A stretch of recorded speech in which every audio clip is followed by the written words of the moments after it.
오늘의 말씀 요한복음 14장 21절부터 29절까지의 말씀을 함께 봉독하시겠습니다.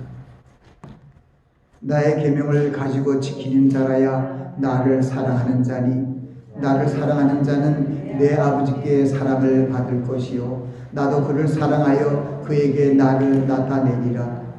가룟 아닌 유다가 가로되 주여 어찌하여 자기를 우리에게는 나타내시고 세상에게는 아니하려 하시나이까. 예수께서 대답하여 가라사대 사람이 나를 사랑하면 내 말을 지키리니 내 아버지께서 저를 사랑하실 것이요 우리가 저에게 와서 거처를 저와 함께 하리라. 나를 사랑하지 아니하는 자는 내 말을 지키지 아니하나니 너희의 듣는 말은 내 말이 아니요 나를 보내신 아버지의 말씀이니라. 내가 아직 너희와 함께 있어서 이 말을 너희에게 하였거니와 보혜사 곧 아버지께서 내 이름으로 보내실 성령 그가 너희에게 모든 것을 가르치시고 내가 너희에게 말한 모든 것을 생각나게 하시리라. 평안을 너희에게 끼치노니 곧 나의 평안을 너희에게 주노라. 내가 너희에게 주는 것은 세상이 주는 것 같지 아니하니라. 너희는 마음에 근심도 말고 두려워하지도 말라. 내가 갔다가 너에게로 온다 하는 말을 너희가 들었나니 나를 사랑하였다면 나의 아버지께로 감을 기뻐하였으리라. 아버지는 나보다 크심이니라. 이제 이를 이루기 전에 너에게 말한 것은 일이 이룰 때에 너희로 믿게 하려 함이라. 아멘. 말씀 위해서 잠시 기도합니다. 아버지 하나님, 부족한 종의 말씀을 증거합니다. 말씀이 선포될 때 하나님의 성령의 능력으로 그 말씀이 저희들의 생명의 양식이 되게 하옵소서. 예수님 이름으로 기도하옵나이다. 아멘. 5월은 사랑의 달입니다. 가정의 달이 되고 또 부모의 날, 또 어린이날이 가 있는 사랑의 달입니다. 우리가 이 사랑의 달을 맞이해서 사랑의 행함, 사랑의 씨앗을 많이 심으시기 바랍니다. 여러분들이 사랑의 씨앗을 심으면 사랑의 꽃이 아름답게 피어나게 될 것입니다. 심은 대로 거둔다는 말씀이 있습니다.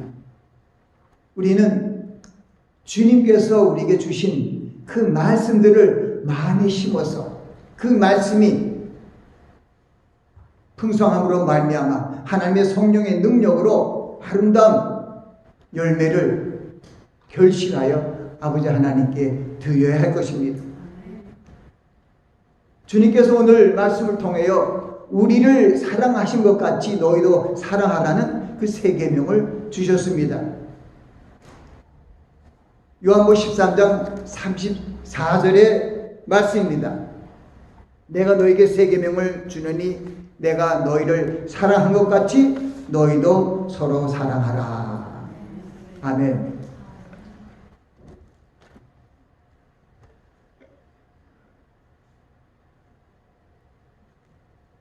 우리가 보면 봄철에 보면은 여러분들이 살고 있는 가정이라든가 그 주택단지라든가 또 나아가면 들판이라든가 여러 가지 가든이 있습니다. 거기 보면은 여러 가지 꽃들이 핍니다. 그리고 식물원이라든가 또 화원에도 아름다운 꽃들이 많이 피고 저도 오늘 살짝 아침에 일찍 우리 어머니와 아버지는 벌써 돌아가셔서 이제 살아계셨으면 103세 105세가 되지만은 저는 어버이날만 되면 누굴 생각합니까? 돌아가신 분 영혼을 위해서 기도는 하겠지만 살아계신 아버지 하나님을 더욱 공경하겠다 하고 결단하는 시간이 저는 부모님 날이에요. 세상에 많은 아름다움 기화 요초가 많이 있어도 사랑의 꽃이 가장 아름다운 것은 이 사랑의 꽃을 통하여 이웃의 사랑을 전하고 이웃을 향하여 헌신함으로 말미암아 그 영혼을 하나님께로 인도하며 화평케 하라는 우리에게 주신 산상수훈처럼 화평케 하는 자는 복이 있나니 저희가 하나님의 아들이라 일컬음을 받을 것이며, 그 사랑의 꽃을 피워서 이웃을 하나님 앞으로 인도하며 이웃과 화평을 이루는 그러한 꽃이, 영적인 꽃이 바로 사랑의 꽃이라고 말할 수 있겠습니다. 그래서 사랑의 꽃이 가장 귀하고 귀합니다. 사랑장인 고린도 13장과 요한일서 4장을 보면은 거기 우리가 어떻게 사랑을 해야 할 것인가, 또는 우리에게 보여주신 하나님이 사랑이 어떠한 것인가를 분명히 알려주셨어요. 요한일서 4장은 하나님의 사랑에 대해서 우리에게 많이 잘 알려주셨어요. 사랑하는 자들아 우리가 서로 사랑하자. 사랑은 하나님께 속한 것이니 사랑하는 자마다 하나님께로 나서 하나님을 알고 사랑하지 아니하는 자는 하나님을 알지 못하나니 이는 하나님은 사랑이십니다. 하나님이 누구라고요? 사랑이십니다. 그 사랑의 하나님께서 하나님의 말씀을 불순종함으로 말미암아 하나님의 형상을 잃어버리고 저주를 받은 이 인생들을 불쌍히 여기고 사랑하여 주셔서 독생자 예수 그리스도를 보내주셨습니다. 요한복음 3장 16절 말씀은 하나님이 세상을 이처럼 사랑하사 독생자를 주셨으니 이는 저를 믿는 자마다 멸망치 않고 영생을 얻게 하려 하심이라. 예수 그리스도를 보내주신 것은 허물과 죄로 죽었던 우리를 예수님의 정결하신 보혈로 살리시고, 그리고 화목제로 우리를 위하여 돌아가심으로 말미암아 하나님과 교통하게 하심으로 말미암아 하나님의 성령의 능력으로 다시 한번 잃어버린 하나님의 형상을 회복하고 하나님의 뜻을 순종함으로 말미암아 하나님이 계획하신 우리를 향하신 하나님의 뜻들이 이루어지시고 결국은 하나님께서 우리를 위하여 예비하신 저 천국으로 올라가게 될 것입니다. 영접하는 자, 곧 그 이름을 믿는 자들에게는 하나님의 자녀가 되는 권세를 주셨으니 이는 혈통으로나 육종으로나 사람의 뜻으로 나지 아니하고 오직 하나님께로 난 자들입니다. 아멘. 여러분들은 하나님께로 난 자들이에요. 아멘. 오늘 마더스데이입니다. 한국은 어버이 주일로 지켜지죠. 성경적인 것은 어버이 주일이 맞습니다.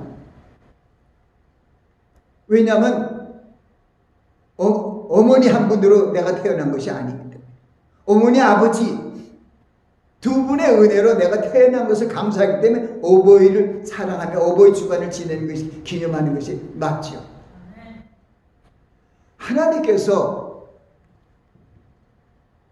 오늘 우리가 찬송한 그 노래를 이렇게 찬양을 부르면서도 정말 오늘 메시지하고 너무나 맞는 말씀이야.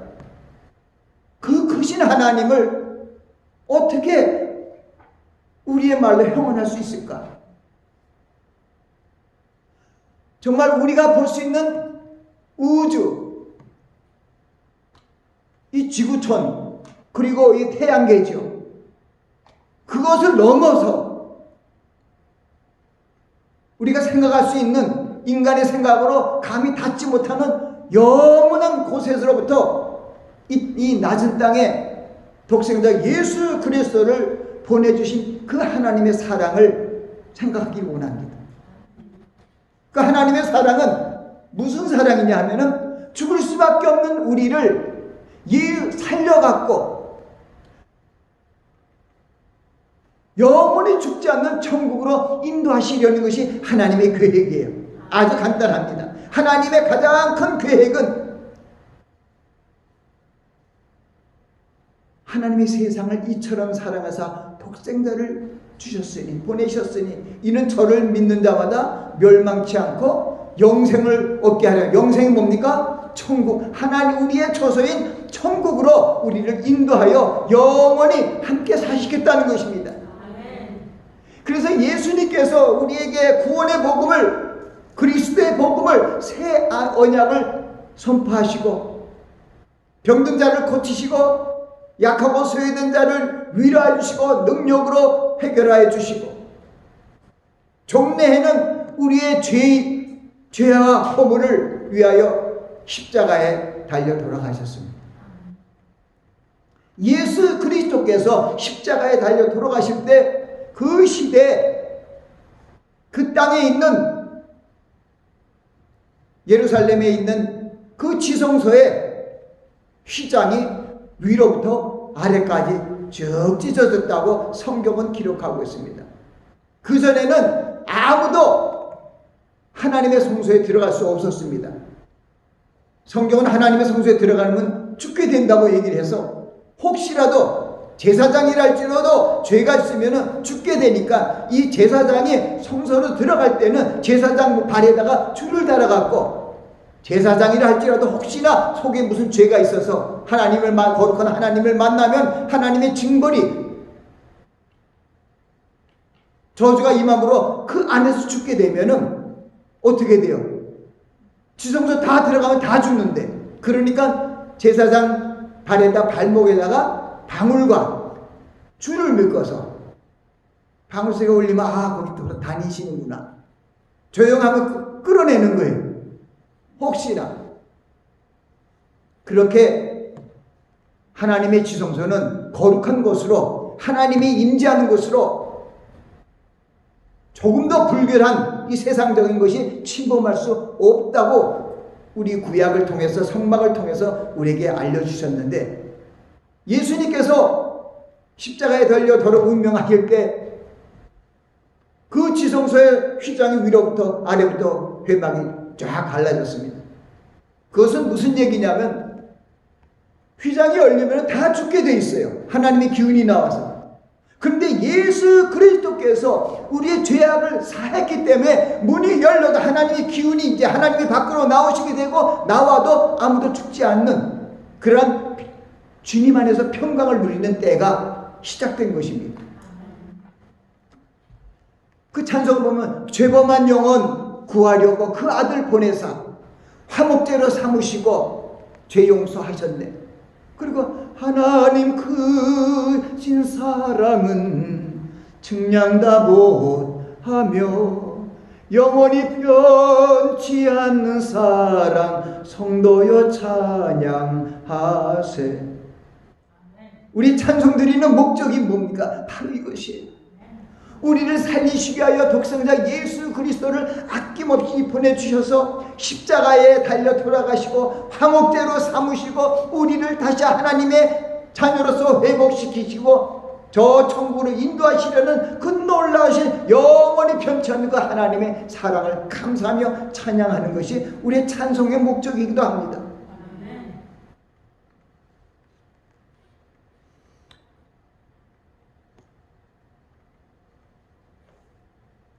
오늘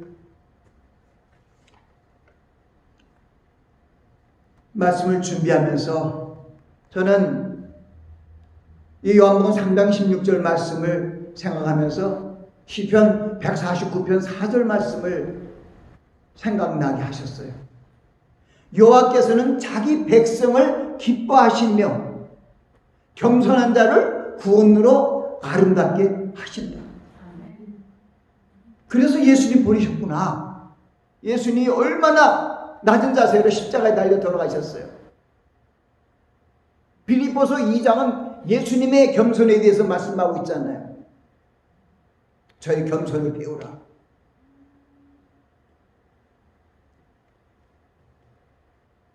너희 안에 이 마음을 품으라. 곧 그리스도 예수의 마음이는 그는 근본 하나님의 본체시나 하나님과 동등됨을 취할 것으로 여기지 아니하시고 오히려 자기를 비어 사람이 되었고 종이 되었고 사람의 몸으로 나타났던 것을 얘기합니다. 죽기까지 복종하셨으니 십자가에 죽으셨습니다. 그러므로 하나님이 그를 지극히 높여 하늘에 있는 자들과 땅 아래 있는 자들과 땅 밑에 있는 모든 자들 그 앞에 무릎을 꿇게 하고 예수 그리스도를 주라 시인하여 하나님께 영광을 돌리게 하셨다는 그 말씀이 있습니다.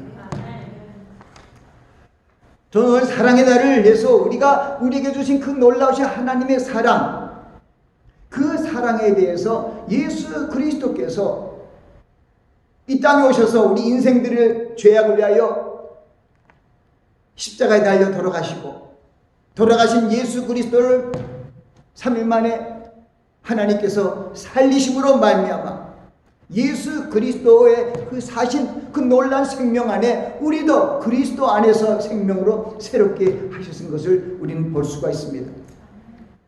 허물과 죄로 죽었던 너희를 그리스도와 함께 살리셨도다.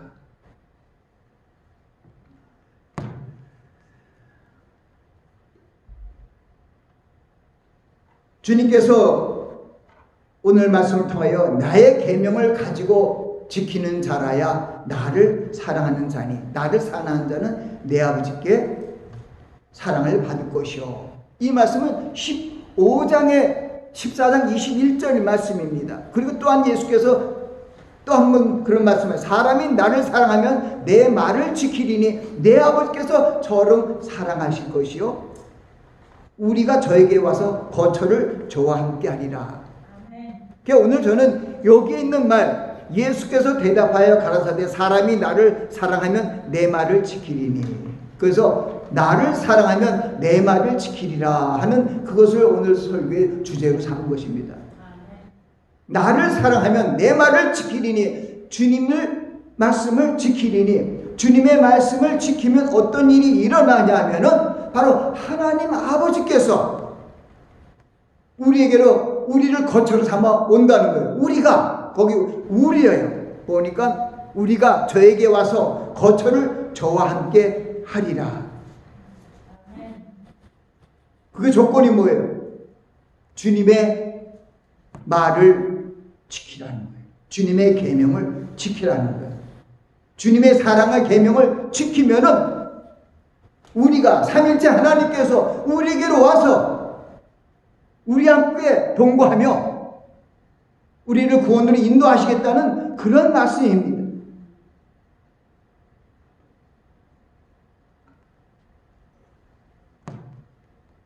이 요한복음 14장과 15장 16장은 예수 그리스도께서 이 땅에 오셔서 그리스도의 복음, 새로운 신약의 말씀을, 새 언약을 주시면서 우리에게 귀한 생명의 가르침을 주셨습니다. 그리고 이제 이 땅을 떠나기 전에 우리에게 주신 이 말씀이 바로 요한복음 14장, 15장, 16장 말씀이에요.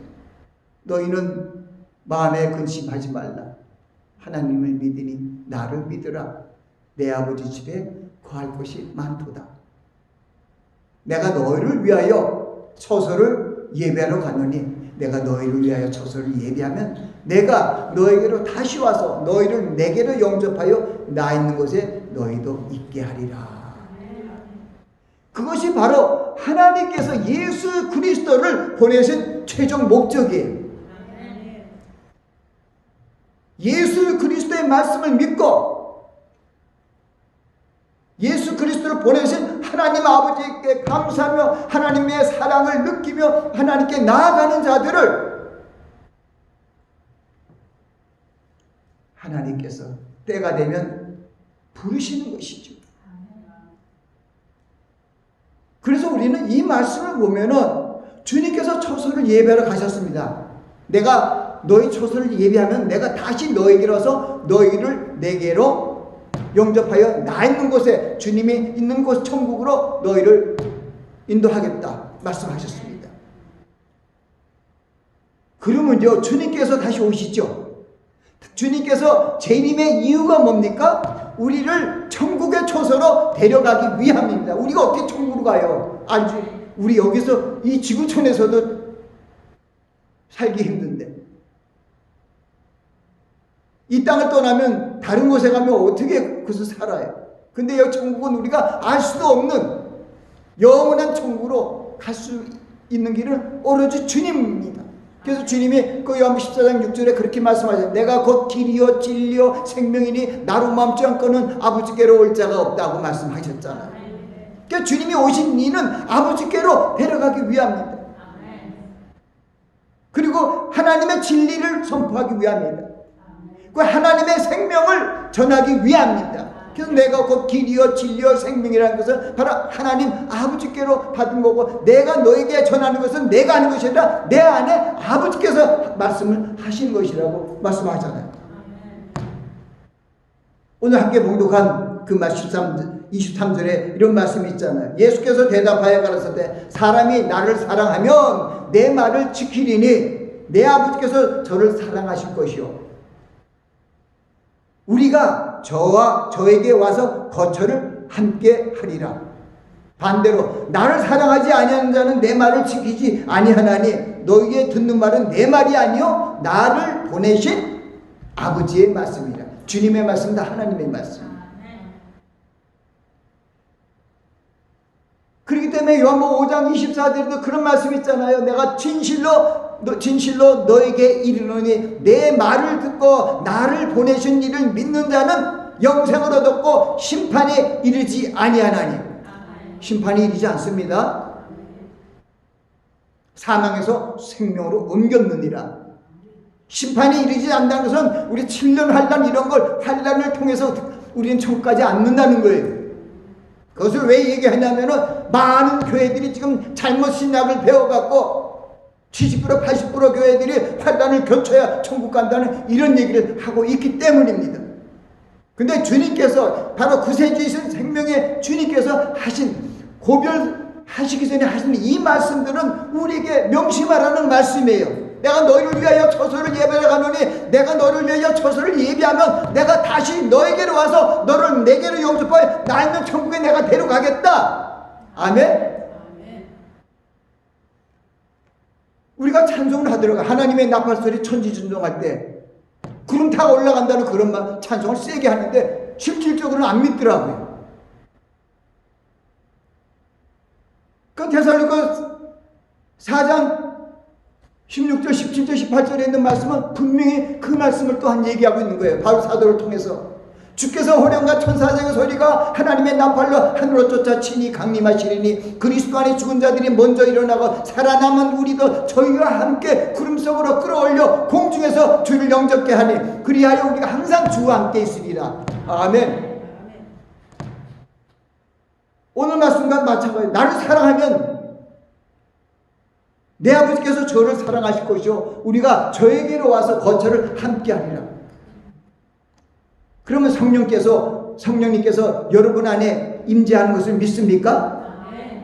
여러분들이 하나님을 사랑하는 증표로 여러분의 안에 성령이 와 계신 거예요. 너희가 날 사랑하면 우리가 너희를 거처로 삼아서 들어간다고 분명히 말씀하셨잖아요. 내 아버지께서 저를 사랑하실 것이요 우리가 저에게로 와서 거처를 저와 함께 하리라. 우리가 예수님께서 구세주로 오셔서 이 땅에 공생의 3년반 동안 그리스도의 복음을 전하기 전에 예수 그리스도보다 먼저 6개월 먼저 온 세례 요한, 침례 요한이라고 했습니다. 그때는 교단이라 침례 요한, 세례 요한 이거 갖고 막 왈가불가 다투는 거 보면 제 마음이 아파요. 참 연약한 믿음들이다. 침례 요한이라고 해서 구원받고 세례 요한이라고 구원받습니까? 그게 아니에요. 예수 그리스도의 말씀을 믿고 예수 그리스도를 보내신 하나님 아버지의 말씀을 믿는 자가 구원받는 것이지 그 위에 모든 사람들은 도구에 불과해요. 툴이에요. 툴.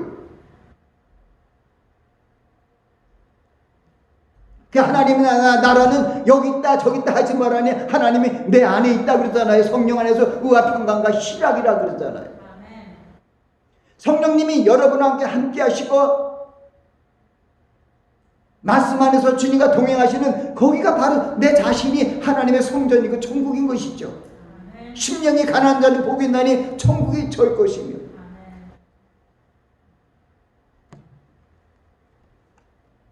그 요한, 침례 요한, 또 세례 요한, 제가 이제 옛날에는 항상 세례 요한을 항상 입에 붙었었어요. 그러다 미국으로 와서 침례교 목사로 벌써 사역을 한 지 25년이 되니까 이제는 침례 요한이라고 얘기를 합니다. 반은 장로교 쪽으로, 반은 이제 침례 쪽인데, 예전에는 성찬식이라고 하다가 이제는 주의 만찬이라고 합니다. 또 성찬식으로 쓰면 거기에 대해서 입을 삐죽하고 하는 사람들이 나타나요. 글자가 중요한 거 아니에요. 어떤 제도가 중요한 것이 아니에요. 예수님께서 바로 말씀이 하나님이고 태초부터 계신 생명의 하나님이에요. 태초에 말씀이 계시니라. 이 말씀이 하나님과 함께 계셨으니 이 말씀은 곧 하나님이시라. 그가 태초에 하나님과 함께 계셨고 만물이 그로 말미암아 지은 바 되었으니 지은 것이 하나도 그 없이 된 것이 없느니 그 안에 생명이 있으니 이 생명은 사람들의 빛이라. 그러니까 주님의 말씀이 바로 말씀의 원천이 주님이에요. 그러니까 주님이 말씀하신 그 말씀을 들으면 100점이에요. 성경에 여러 가지 말씀이 있습니다. 근데 가장 중요한 것은 주님의 말씀이에요. 나머지는 주님의 말씀을 설명하고 가르치고 좀 뭐랄까요? 가르침을 위해서 펼쳐놓은 거라고 할 수 있겠죠.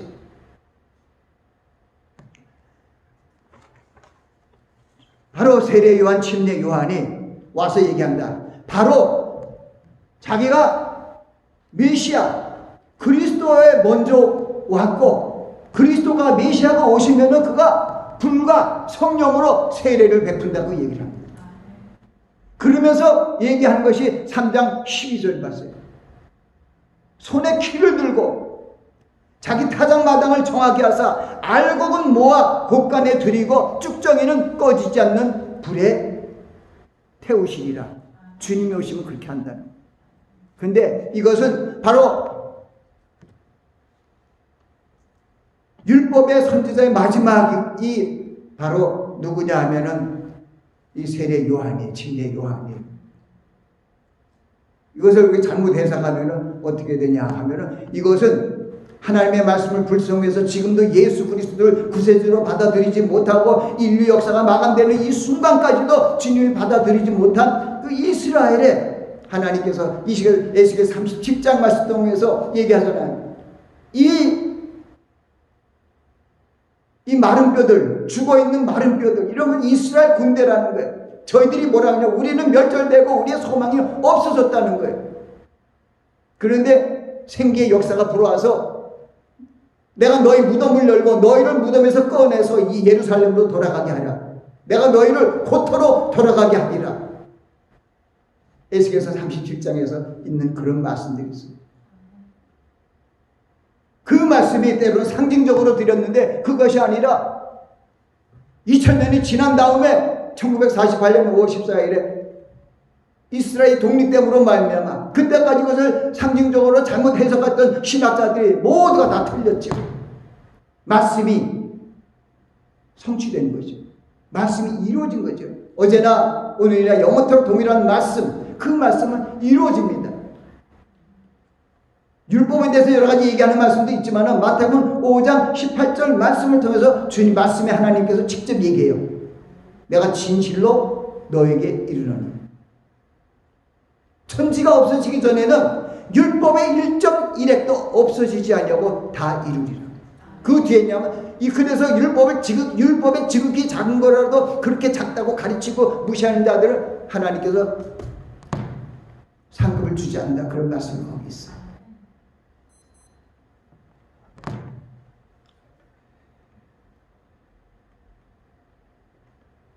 그래서 주님은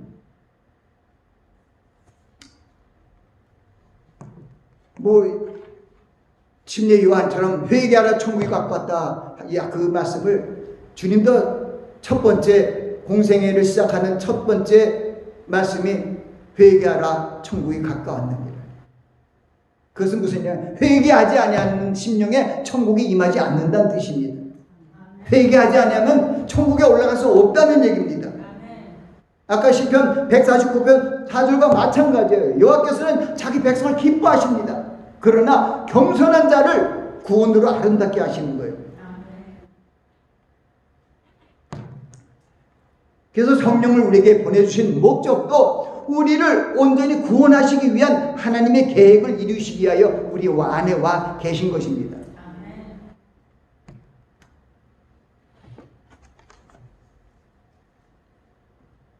갈라디아서 말씀을 보면은 6장의 8절에 육체를 위하여 심는 자는 육체로부터 썩어진 것을 거두고 성령을 위하여 심는 자는 성령으로부터 영생을 거두리라고 말씀하고 있습니다. 저는 이제 하나님의 은혜로 성령이 내 안에 거하면은 반드시 성령의 열매가 열린다고 강하게 설교했습니다. 성령이 내 안에 계시면 성령의 열매가 열리겠어요? 안 열리겠어요? 성령은 하나님의 능력이라고 얘기하는데, 그럼 하나님의 성령께서 오신 목적이 무엇일까요? 바로 하나님 아버지의 구원을 이루시기 위하여, 우리를 거처로 삼는 것은 우리를 온전히 구원하시기 위한 하나님의 계획을 이루기 위하여 우리 안에 와 계십니다. 그런데 우리가 아까 말씀한 것처럼 마태복음 3장 12절에 보면 알곡은 모아 꽃간에 들이지만 쭉정이는 어떻게 해요? 꺼지지 않는 불에 태우리라고 말씀하셨잖아요. 그러니까 하나님께서 우리를 구원하시되 쭉정이는 구원하지 않습니다. 알곡 신자를 구원한다는 것을 알려주시는 거예요. 주여 주여 하는 자마다 다 천국에 들어갈 것이 아니요 하늘에 계신 내 아버지 뜻대로 행하는 자라야 그 나라 들어가리라. 하나님의 아버지 뜻대로, 주님의 말씀 뜻대로 행하면은 하나님이 함께 계시고 성령이 내 안에 계심으로 말미암아 우리를 알곡되게 하시는 거예요. 갈라디아서 5장 22절 23절에도 성령의 열매가 나옵니다. 성령의 열매는 사랑과 희락과 화평과 오래 참음과 자비와 앙장성과 충성과 온유와 절제입니다. 근데 이러한 그 열매도 하나님의 그 뜻이 있더라고요. 성령님이 내주하시는 목적은 구원을 위한 열매를 맺게 하시기 위함에 우리가 알고 신자가 되게 하시기 위하여 성령께서 내 안에 계신 거예요. 근데 주님께서 왜 구약 시대에도 사랑의 계명 하나님을 목숨을 다하고 뜻을 다하고 힘을 다해 주 너의 하나님을 사랑하라. 둘째는 이것이니 내 이웃을 내 몸과 같이 사랑하라 하셨느니라 하는 그 구약 시대부터 내려온 가장 큰 사랑의 계명을 예수님께서도 친히 말씀하셨어요.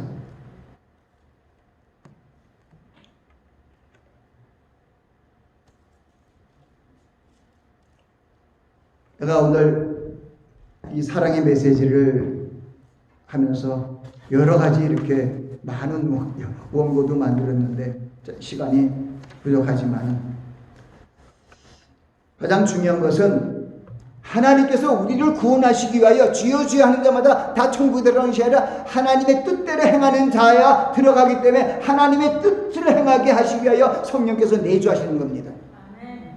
성령께서 안 계시면은요 하나님의 뜻대로 우리를 구하지 못해요. 그래서 로마서 8장에도 보면은 하나님의 성령이 말할 수 없는 탄식으로 나를 위하여 간구하신다는 거예요. 하나님의 뜻대로 우리를 위하여 간구하신다고 또 설명하고 있습니다. 하나님의 성령께서 우리 안에 계신 것은 우리를 하나님의 구원의 계획에 후사로서 확실하게 구원하시기 위하여 우리 안에 와 계십니다. 그러나 우리 안에 와 계시지만 우리가 하나님의 주님의 말씀을 듣고 지키지 않음으로 말미암아 우리가 열매를 맺지 못하면은 하나님의 성령께서 결국은 우리를 위하여 생각나게 하시고 주님의 말씀을 가르쳐 주시는데도 우리가 열매를 맺지 못하면 마지막 날에 우리는 들어갈 수가 없습니다.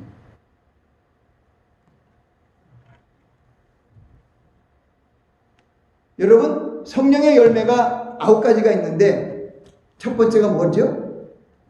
사랑이에요. 사랑 안에서, 우리가 사랑 안에서 우리 생명력이 강하게 풍성하게 운동됩니다. 어머니의 사랑이 얼마나 큽니까? 그 어머니 사랑 안에는 희락, 화평, 오래 참음, 자비, 양선 다 있어요. 그 사랑 안에. 아버지의 하나님의 사랑도 마찬가지죠. 그래서 내가 세 계명은 왜 구약의 계명과 다르냐면은, 구약의 계명은 내가 너희를 사랑하는 것 같이 너희도 이웃을 내 몸과 같이 사랑하라 했는데, 새 계명은 주님께서 우리를 위하여 죽었잖아요. 예? 죽기까지 사랑하라는 계명을 주신 거예요. 거기 보면 제가 한 군데만 살짝 읽습니다. 이 포도나무의 비유를 15장에서 합니다. 내 계명은 곧 내가 너희를 사랑한 것 같이 너희도 서로 사랑하라는 이것이니라. 12절이에요. 그리고 13절, 사람이 친구를 위하여 자기 목숨을 버리면 이에서 더 큰 사랑이 없나니 너희는 나의 명하는 대로 행하면 너희 주님을 위해서 예를 들어서 주를 위해서 주님의 뜻을 위하여 희생하면 나의 친구라는 것입니다. 달라졌어요. 내 몸처럼 사랑하시 아니라 주님이 얼마나 우리를 위하여 죽었습니까? 모든 질고와 고통을 지시고 찔리시고 상하시고 돌아가셨잖아요. 주님이 죄가 있나요? 아니잖아요. 우리를 위하여. 그런 것처럼 우리들도 이웃을 사랑하되 죽기까지 사랑하라는 그 차원이 달라요. 그러니까 내 원수를 사랑하라. 모든 사람과 더불어 화목하라. 그래서 사랑의 꽃을 피우면은 사랑 안에서 희락의 꽃이 피게, 사랑 안에서 희락의 씨앗을 심으면은 그 사랑 안에서 그 꽃이 펴요. 사랑 안에서 화평의 씨앗을 심으면 그 화평의 꽃이 피는 거예요. 사랑 안에서 인내하면서 그 인내 씨앗을 품으면은 오래 참음의 열매가 난다는 거예요. 사랑 안에서 자비를 베풀면은 자비의 씨앗을, 그 자비를 씨르시면 자비의 꽃이 피고요. 사랑 안에서 손으로 악을 이기는 양선을 베풀면 양선의 열매가 맺힌다는 거예요. 사랑 안에서 충성하면 충성의 열매, 사랑 안에서 온유의 씨앗을 맺히면 온유의 열매가 맺히고, 사랑 안에서 절제하면 절제 씨앗이 맺히게 된다는 거예요. 이렇게 9가지 열매가 다 우리 구원을 이루기 위한 열매인 거, 과실인 겁니다. 바로 이것을 갖고서 우리는 알곡으로 여기서 천국에 아주 그냥 넉넉히 들어가게 된다고 얘기하고 있습니다. 바울 사도는 갈라디아 교회 서신에서 사랑으로 사람이 무엇을 심든지 그대로 거두리라고 말씀하시고, 자기 육체를 위하여 심는 자는 육체로부터 썩어진 것을 거두고 성령을 위하여 심는 자는 성령으로부터 영생을 거두리라고 말씀하셨습니다. 성령을 통하여 영생을 거둔다는 뜻이 바로 그것입니다. 바로 성령 안에서 열매를 맺게 하고 그 알고 신자가 되어서 영생을 얻게 한다는 그 뜻이 거기에 함축되어 있는 것입니다.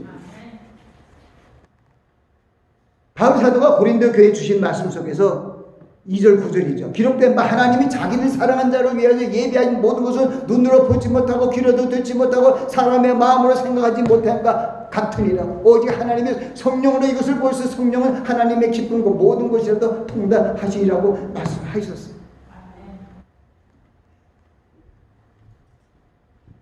그래서 하나님께서 하나님의 사랑하는 자들을 예비한 모든 것들이 영적인 것인 것을 얘기합니다. 예수님께서 말씀하시잖아요. 6장 63절 말씀 통해서 살리는 것은 영이니 육은 무익하니라. 내가 너에게 이르는 말이 영이요 생명이다. 사랑의 하나님께서 허물과 죄로 죽었던 우리를 살리시기 위하여 주님을 이 땅에 보내주셨고 십자가에 돌아가게 하시고 부활케 하셨습니다. 또한 주님을 영접한 자들은 하나님의 자녀가 되게 하시고 사랑의 역사 안에서 잃어버린 하나님의 형상을 회복해 하셨습니다. 하나님의 자녀로서 출발하게 하신 것이죠. 이를 위하여 주님께서 우리에게 사랑의 세 계명을 주시고 성령께서 우리와 함께 하시는 것을 감사하시기 바랍니다. 하나님께서 사랑의 계명을 지키는 자에게 의의 열매를 맺게 하시고 성령의 열매를 맺도록 역사하여 성도들을 천국으로 입성케 하십니다. 그러므로 나를 사랑하면 내 말을 지키리라는 주님의 말씀, 곧 사랑의 세 계명을 지켜야 하는 것입니다. 주님을 믿지 않는 이웃 영혼들을 하나님 앞으로 인도하며 사랑의 꽃을 피우시고 헌신하시기 바랍니다. 다니엘서 12장에도 그런 말씀이 있잖아요. 지혜 있는 자는 궁창에 빛같이 빛난다는 거고, 많은 사람을 옳은 대로 돌아오게 한 자는 하늘의 별같이 영원히 비치리라. 하나님께서 이 마지막 때 한 영혼이라도 더 구원하시기 위하여 우리를 통하여 사랑의 행함, 사랑의 꽃을 피워서 그들로 하여금 하나님을 만나게 하고, 너의 빛을 모든 사람에게 비춰서 저희로 너의 착한 행실을 보고 하늘에 계신 하나님께 영광을 돌리게 하라는 그 말씀을 이루어 가시는 여러분들이 되실 예수 그리스도 이름으로 축원합니다. 기도하겠습니다. 아버지 하나님, 사랑의 계명에 대해서 주님께서 죽을 수밖에 없는 인생들을 살리시기 위하여 예수님을 보내주시고 십자가에 달려 돌아가게 하시고 부활케 하여 주시고 하나님의 성령을 보내주신 것은 우리가 사랑 안에서 아름다운 열매를 맺어 하나님께 영광을 돌리며 하나님의 제자로서 하나님의 천국의 후사로서의 삶을 살게 하신 것을 믿습니다. 아버지 하나님, 저희들이 이 말씀을 받았사오니 사랑의 계명을 행함으로 말미암아 많은 영혼들 주님 앞으로 인도하는 귀한 심령 되게 하옵소서. 예수님 이름으로 기도합니다. 아멘.